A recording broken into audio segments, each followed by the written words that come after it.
I want to give all praise and honor and glory to Yahweh Bahashem, Yahweh Shah, Bahashem, Rakakadash, double honor state apostle, elders of great millstone.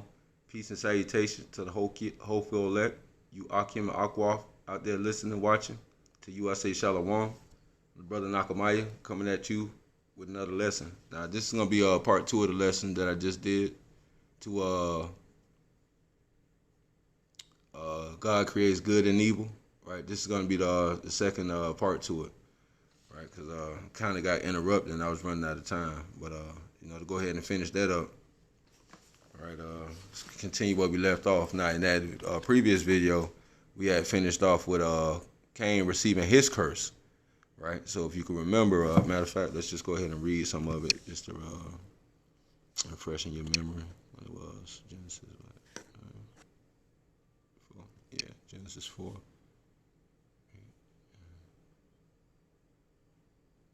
It's not about 18.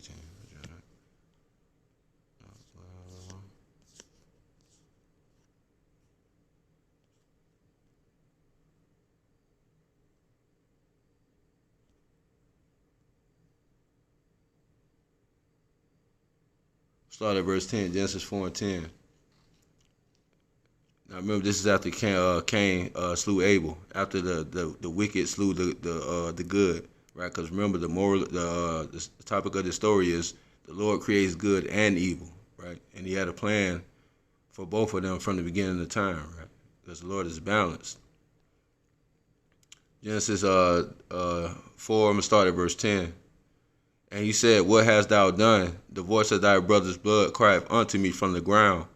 And now art thou cursed from the earth, which have opened. And now art thou cursed from the earth, which have opened her mouth to receive thy brother's blood from thy hand." And he said, "You cursed from the earth." So now that blood that he spilled is sent to the ground. That's why the ground is not going to yield nothing to him now. When thou tillest the ground, it shall not henceforth yield unto thee her strength, because you spilled that blood, right? So that ground ain't gonna yield nothing to you now, man. Right? A fugitive and a vagabond shalt thou be in the earth. I went through that in the last in part 1. You gonna be a madman in the earth, bro, pretty much. And Cain said unto the Lord, "My punishment is greater than I can bear. Behold, thou hast driven me out this day from the face of the earth." He driven him out, right? Remember that. It's gonna be important. All right, get out of here. And from the face shall I be hid, right? Because when the Lord hides you from His face, He hides you from the word, man, from the knowledge, man. Right? That's why the children of Israel need to seek the face of the Lord, man. You do it through the word, man. That's His spirit. But when He hide His face, right? He hiding His word or His doctrine from you. That's what He taking from you, man. Right? That's why Esau, this word will never resonate with Cain, man, because the Lord hid His face from him, right, forever. That's why there's no mercy unto him, because these words will never resonate with him, right? All right, but that's a whole nother lesson for another day, right? Let's get back to this.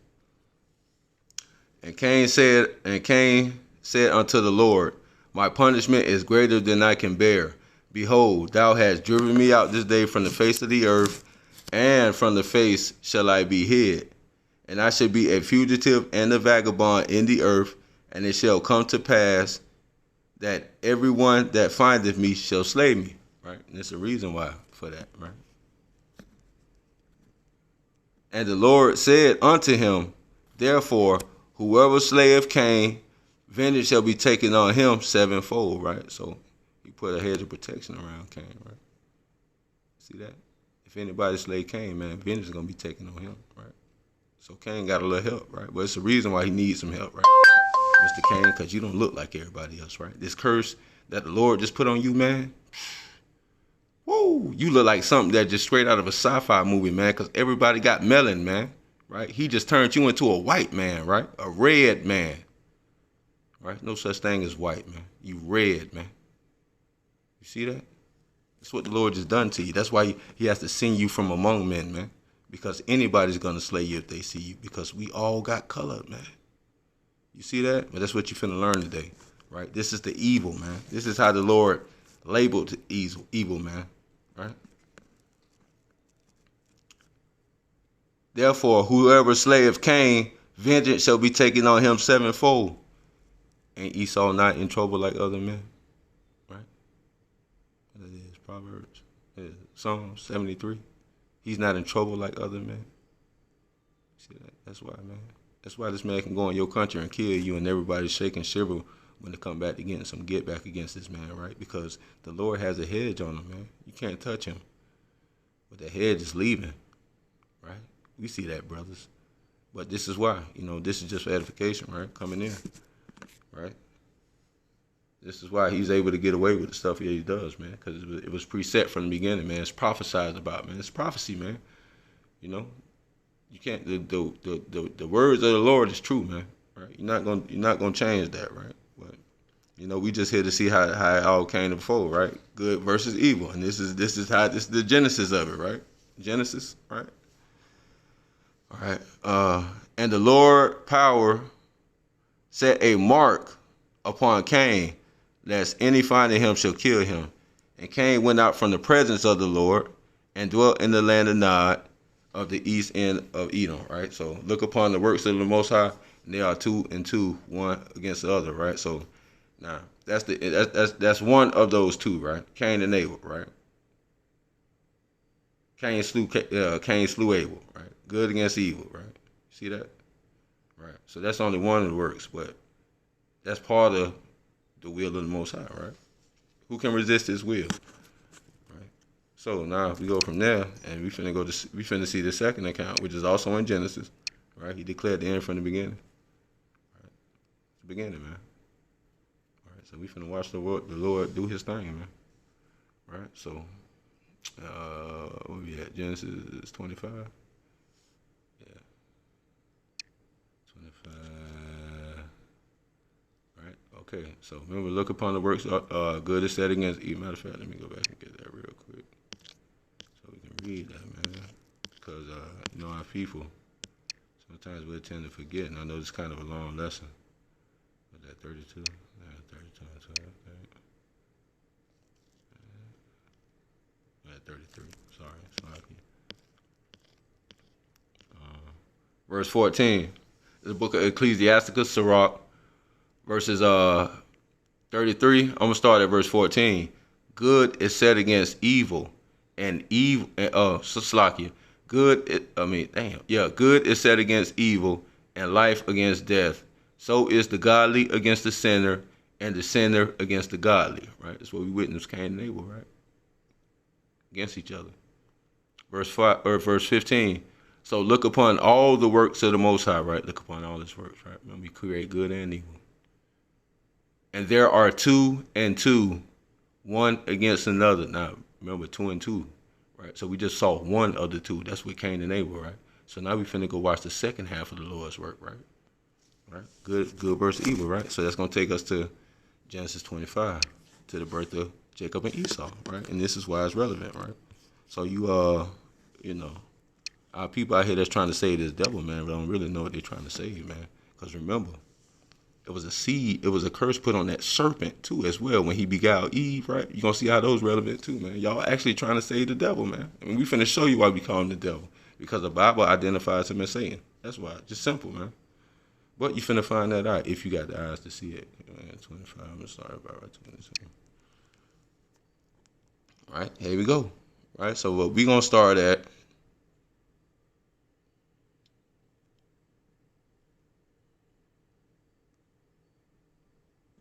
we're gonna start at 22. We're gonna start at verse 21. Book of Genesis, chapter 25, verse 21. And Isaac entreated the Lord of his wife because she was barren, and Yahweh Ba'Shem Yahushua was entreated of him, and Rebekah was his wife conceived, right? She had a baby, right? Or she got conceived. She got pregnant. Verse 22. And the children struggled within her, and she said, "If it be so, why am I thus?" And she went to inquire of Yahweh Ba'Shem Yahushua. And the Lord said unto her, 2 nations. Matter of fact, before I even read that, right? Remember what we just read. The Lord said, look upon all the works of the Most High, and there are 2 and 2. Right? Because we got to drive this home, man. So y'all can understand, man. Because the Lord is laying His will out right in front of us. Right? The Lord said, so look upon all the works of the Most High, and there are two and two, one against another. So what we are witnessing right here in Genesis, right? 25, one against the other, right? From the giddy up, man, they struggling in the room, right? So see how the Lord's word reign true? Verse 20, Genesis 25:22, and the children struggled together. So look upon all the works of the Most High, and there are two and two, one against the other. Now we seen the first one, the first case was Cain and Abel, right? Cain killed him, right? So now we're looking at the second case of the Lord's two and two, one against the other, which is right here in Genesis 25 between Jacob and Esau. And the children struggled together within her. And she said, if it be so, why am I thus? And she went to inquire of the Lord. Now look what the Lord told her, right? And the Lord said unto her, two nations are in thy womb, and two manners of people shall be separated from thy bowels, right? So what he means by this two manners of people, right? Not only they're going to have physical differences, right? But they're going to have spiritual differences, right? Because one's going to be good, you know who that is, right? Jacob. Right? Ain't that same tribe, Israel? Same tribe our father, Yahweh, the deliverer, spring out of, right? Right? You got the good, and then you got the bad, right? So these two manners, man, one is good and one is wicked. Ultimately, when you look at it, man, that's what's happening, right? That's what you are witnessing, man. Right? But you don't know that, right? Our people too busy, trying to defend this damn devil. But this is the birth of him, man. And this is why we call him the devil. Right?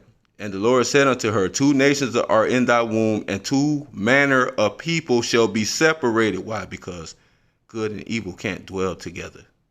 Right? It's going to be a conflict of interest. And the Lord set them against each other, right? So even if they were to dwell each other, they would fight all the time, right? You see that? You don't see that, do you, right? Or you around here trying to save him, man. You cannot save him, man. You don't know what you're trying to save, man. And the Lord said unto her, two nations are in thy womb, and two, Slakia. And the Lord said unto her, two nations are in thy womb, and two manner of people shall be separated from thy bowels, and the one people shall be stronger than the other people, and the elder shall serve the younger. Right? Those are prophecies, right? And when her days to be delivered were fulfilled, behold, there were twins in her womb, right? 25. And the first came out red, all over like a hairy garment, and they called his name Esau, right? Came out red all over, right? Right? Like a hairy garment, and they called his name Esau, right? So let's continue. And after that came his brother out, right? So Jacob came out after, right? And came his brother out, verse 26. And his hand took hold of Esau's heel. So Jacob's hand took hold of Esau's heel, right? Right? That's what it said. And his name was called Jacob, and Isaac was 80 years old when she bare them, right? 60. 1 is 20 years, 80, 20, 60, right? Now, we got the birth of the second, right? Now the Lord said, look upon his works, and that's two and two.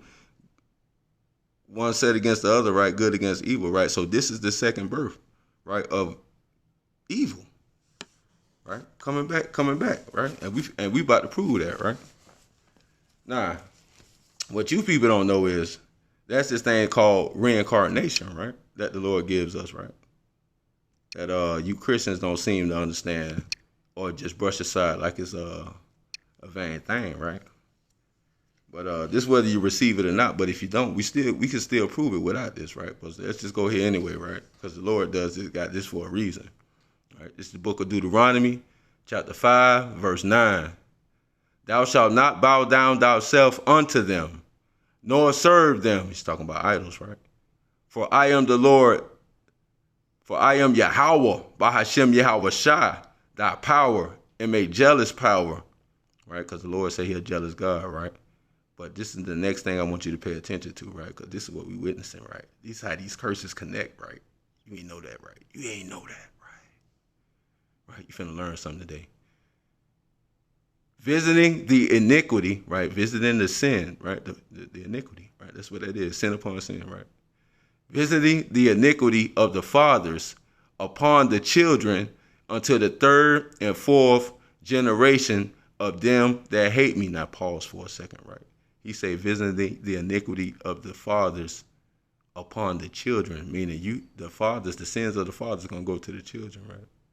Right? That's what it said. Visiting the iniquity of the fathers, visiting the sin of the fathers upon the children unto the third and fourth generations, right? Meaning what? That father, when he do something and he die, he perishes away. 3 or 4 generations later, he's going to come back. And guess what? When he come back, that judgment going to be waiting for him, right? He's going to have to carry out that judgment. You see that? Right? You might not, but it's okay though. Right? Let's go back. All right, let's go back. Because we're gonna prove that that same white that Esau came out with was a curse, man. Right? He's the cursed one. Right? Came out red. Now we're gonna prove that red was really white, man. That is. Yeah, that. That's Book of Numbers, right? 12. Yeah, Book of Numbers, man. Let's go to Book of Numbers real quick. 12. What is it, 9? All right. Now, if you know this account right here, you had Miriam. You know, Miriam and their brother was speaking out against Moses, right? You know, they wanted to be somebody, right? But they didn't know who they were speaking against. Kind of like you people today, right? You speak against the Lord, the people that the Lord chose, right? Y'all know no better, right? So this is another case of that, right? Well, what happened was, long story short, but because they were speaking against the Lord's men, which ultimately translated into you speaking against the Lord, because Moses was speaking everything that the Lord told and doing everything the Lord commanded him, right? So anytime you go against that, you just really going against the Lord, whether you know it or not. But anyway, to make a long story short, right? Let's watch the penalty that the Lord puts upon her, right? And it's real important, right? So watch this. Verse 9. This Book of Numbers, chapter 12, verse 9. And the anger of the Lord was kindled against them, right? He was furious. And he departed and he left. And the cloud departed from off the tabernacle. And behold, Miriam became leprous, white as snow. White as snow, right? And Aaron looked upon her, looked upon Miriam, and beheld, she was leprous, right? So it's Mr. Red Man, right? This is how you came out, Esau, right? Like this, leprous. Your red is this is how it looks, man. White as snow, right? Your white is red, right? So, but I know what people are saying, right? Right? Why am I saying this is Esau, right? This is Miriam. He said Esau came out red. He was saying Miriam's white as snow, right? But what you were failing to realize, right? When you read down, pay attention right here, right? Pay attention to what Aaron said, right? Because Aaron gives it away. And Aaron said unto Moses, alas, my Lord, I beseech thee, lay not this sin upon us. Why? Because it's a sin to look like this, right? Because remember, Cain, right? Remember, Cain had to flee from the presence among men because if anybody saw him, they would want to kill him. Why? Because you don't look like nobody else, right? I beseech thee, verse 11, and Aaron said unto Moses, alas, my Lord, I beseech thee, lay not the sin upon me, right? Don't make me look like this, because that's a sin. Wherein we have done foolishly, and wherein we have sinned, right? Because they were disobedient. This is why it happened to it, right? Now, verse 12, this is the point. Let her not be as one, pay attention, man. Let her not be as one of whom the flesh is half consumed, when he is cometh out of his mother's womb. Now, was not Esau's birth, his flesh, half consumed when he came out, right? Let's go back to that account, man, right? Because he is telling her, right? It's a curse to come out. It looked like that, right? Let's read that again. Verse 12. Let her not be as one dead, right? Because Esau is as death, man, right? Don't they tell you that in Habakkuk chapter 2? Was it 5? He is as death, right? Right? You see it, man? This Bible don't lie, man, right? But this is the birth of that death, man. This is him, right? Let her not be as one dead, of whom the flesh is half consumed when he cometh out of his mother's womb. See, Esau's the one. That's why his birth is so significant. That's why he's red all over when he comes out, man. Because that red represents leprosy, right? It's a curse, man. Same curse Cain got put on him, right? Satan's seed, right? And to prove that he's Satan's seed, right? Because we ain't done with him yet, right? Let's go back to Genesis, man. Right? Because in Genesis chapter 3, I think around about 8,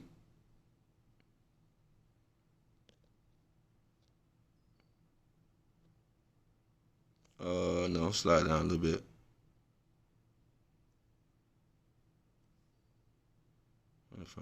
Okay, right here, verse 15, right here, see, right here. See, this is the connection right here, man. Right, because you that serpent seed too. Esau, you know we know that, right? He gave you away, right? Prophecy, man. Curses, man. They all go hand in hand, man. Right? How you think we know who the children of Israel is today, right? How you know we them people, right? We fit the curses, man. You see that? Curses and prophecy all go hand in hand, man. Right? And we finna show you that right now. Watch this here. This is how you link the serpent seed to Esau. Look. Verse 11. And I will put enmity between thee and the woman, right? Hatred between him and the woman. It's the serpent he's talking to. And between thy seed, between the serpent seed, and between her seed and between the woman's seed, right? Hatred between y'all two. Good and evil, right? That's what these two represent, right? All right. Now watch this. It shall bruise thy head, right? The serpent seed gonna bruise her seed head heel, right? And thou shalt bruise his heel, and her seed is gonna bruise his heel. Now let's watch her seed bruise his heel. We just saw it, right? During the birth. You didn't see that? Let's go back to it. Right? This is her seed bruising the serpent seed's heel. Verse 26, Genesis 25:26. And after that came his brother out, and his hand took hold of Esau's heel. You see that? You see that serpent? Did you see your seed's heel get bruised? Right? That's why the scriptures say 2 manner of people is going to be in their womb, man. Right? Because not only are they going to look different, right? Or have different flavor, if you will, right? But this is the actual representation, man. The introduction, man, of good and evil, man. You see that? Right? Right? You still don't see it, do you? Right? Thy seed shall bruise his heel. You see that? See how Jacob bruising the heel of Esau coming up, man? You see that? Right? You still don't see that, right? Well, look, let me show you something else because it's also symbolic for something else, right? Watch this. All right? Because that was just the, the carnal, how can I say this? Right? Because the Lord do things spiritually and he do things physically. Now, that was the physical bruise. Now, we finna show you what that spiritual bruise is, right? Revelation, 6? Let me see something. 6 and 9. All right, look. So this is what also that that bruising of the heel represents, man. And Jacob taking hold of that heel, because that was symbolic for something, right? But just in case you didn't know, we got the book of 2nd Esdras, chapter 6. I'm gonna start at verse 7. Then answered I and said, what shall be the parting asunder of the times, or when shall be the end of the first and the beginning of it that followeth, right? End of the first and beginning of it that followeth. You know, the scriptures say those who are first should be last and those who are last should be first, right? This is what all that's going into, man, right? Because you came out first, Esau, right? You had your shot at it, right? And Jacob held your heel coming out. We saw that, right? Good and evil, right? So what it's pretty much symbolizing, right? As evil was going to reign first, right? Do your thing, right? Because righteousness is going to spring up after, right? And that was displayed within these two kids and in that birth, right? Because him holding on to your heel represents this. Verse 7, then answered I and said, what shall be the parting asunder of the times, or when shall be the end of the first and the beginning of it that followeth? Verse 8, and he said unto me, from Abraham unto Isaac, when Jacob and Esau were born of him, Jacob's hand held first the heel of Esau. And we just saw that, right? Esau came out first, and Jacob's hand took hold of his heel and came out after, right? We seen that, right? You know what that meant, right? This is what all this is about, right? Verse 9, for Esau is the end of the world, right? Because you had your ring first, you come first, right? Evilness, darkness before light, right? For Esau is the end of the world, and Jacob is the beginning of it that followeth, right? The light at the end of the darkness, man. The Israelites ruling, right? Now kingdom under Yahweh Shai, right? That's that light, man.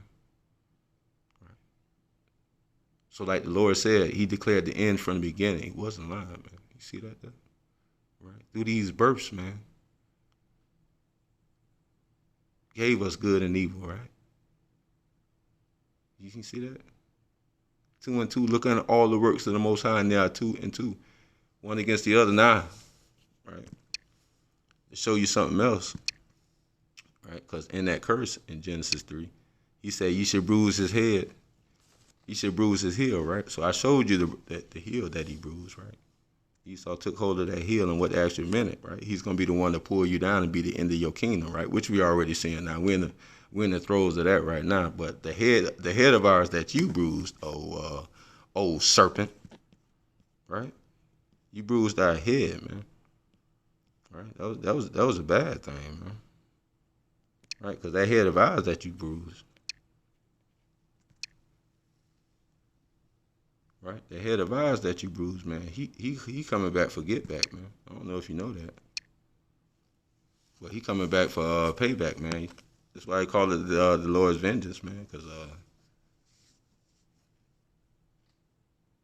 he got something to say about that. Now this is the head of ours you bruised. He should bruise thy heel. He should bruise thy head, and he should bruise thy heel, right? 1 Corinthians 11 verse 3, and I'm close out after this. Close out after this. But I will have you know, 1 Corinthians 11, verse 3, but I will have you know that the head of every man is Hamashiach. Yahweh Shai Hamashiach, man. Right? The Redeemer. The head of every man, right? Not just every man. He's talking to his people, right? The lost sheep. Right? So that head that you bruised, let me read that again, right? Just in case it go over your head. But I will have you know that the head of every man is Hamashiach. Yahweh Shai Hamashiach. Right? And the head of the woman is the man. And the head of Yahweh Shai Hamashiach is Yahweh Shai. By Hashem Yahweh Shai. Right? So, the head of the woman that you bruised, man, was also my Lord, right? That's why he's not going to meet you as a man when he come back. Right? So, that's the lesson, man. Hope it was edifying. Call halal Yahweh, by Hashem, Yahweh Shai, by Hashem, Rakal Kadash. Double honors to the apostles, the elders, the great millstone. Peace and salutations to the hopeful elect. You know, you guys stay circumspect. Keep watch, listen and learning, and may the Lord bless you and increase you in knowledge. Right? The true wisdom and the true silver and gold, you know, of the day. You know, you brothers stay circumspect, stay watching. May the Lord bless your houses. I'm the brother Nakamaya. Shalom.